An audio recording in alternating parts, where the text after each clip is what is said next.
Assalamualaikum warahmatullahi wabarakatuh. Hai teman-teman, perkenalkan namaku Indiana. Biasa dipanggil Diana. Aku sekolah di SDN Mangkubumen Kidul 16 Surakarta. Dan ini sahabatku, namanya Mia. Diana, aku bosan nih. Aku pengen dengar cerita. Tapi cerita apa ya?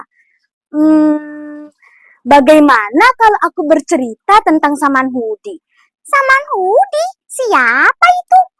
Saman Hudi adalah salah satu tokoh pahlawan nasional yang sangat berjasa bagi negeri ini. Wah, mau? Ayo cerita dong. Aku tidak sabar nih. Oke, aku akan bercerita tentang kisah Haji Saman Hudi yang orang tahu Saman Hudi dari nama jalan. Tetapi siapakah beliau, bagaimana kiprah beliau jarang diketahui.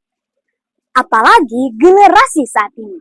Sehingga di lomba ini aku akan bertutur tentang Haji Saman Hudi, perintis kemerdekaan Indonesia. Selamat mendengarkan ya teman-teman. Ceritanya berawal dari perdagangan batik di Kampung Laweyan, Surakarta. Salah satu kampung batik tertua di Indonesia.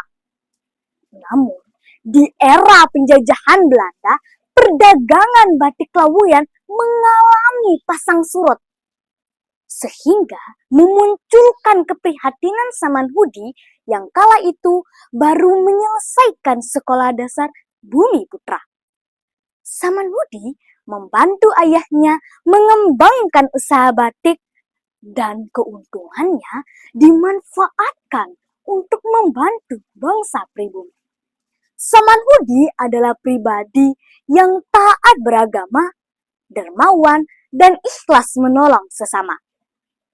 Nah teman-teman, apakah ada yang tahu Saman Hudi lahir di mana?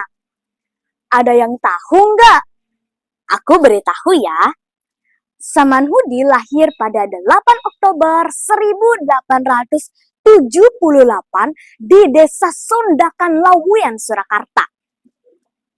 Di era penjajahan Belanda, bangsa pribumi dianggap sebagai bangsa kelas rendah di bawah bangsa Cina. Sehingga Haji Saman Hudi berkata, kurang lebih seperti ini ya teman-teman, karena aku tidak ada saat itu. Di negeri kita ini, penduduk dibuat bertingkat-tingkat. Yang paling tinggi, bangsa Belanda. Di bawahnya terdapat bangsa Cina. Sedangkan bangsa Bumi Putra berada di bawah bangsa Cina.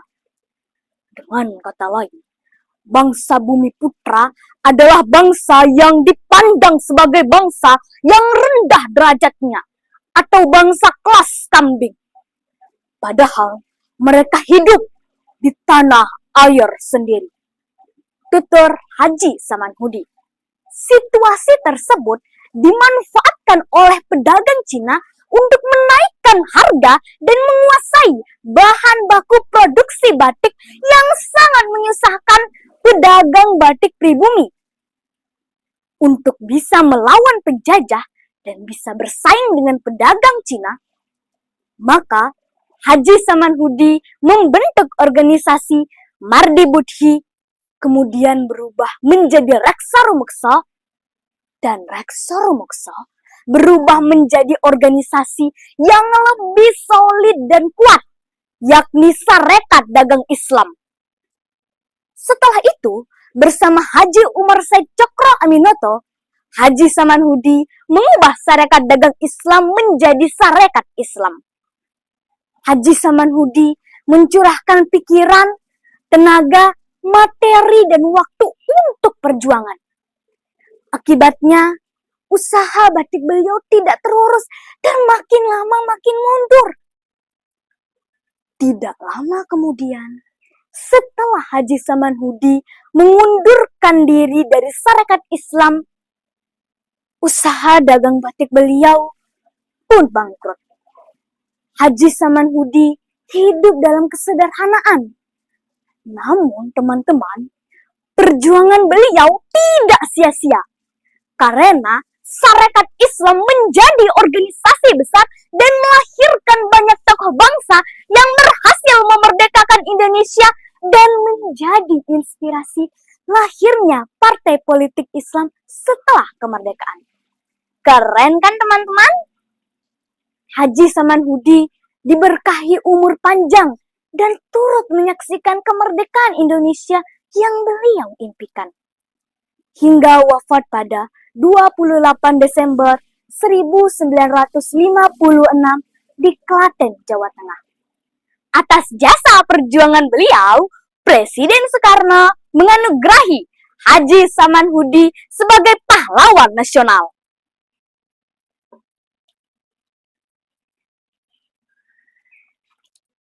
Wah, kisah Haji Samanhudi sangat menginspirasi. Iya, benar. Kita harus melanjutkan semangat perjuangan dengan meneladani sikap beliau, menghormati jasa beliau, dan mewujudkan nilai-nilai yang beliau perjuangkan. Terima kasih pahlawanku, pejuang dari Surakarta, Kiai Haji Samanhudi. Demikian bertutur tokoh kepahlawanan yang saya sampaikan. Wassalamualaikum warahmatullahi wabarakatuh.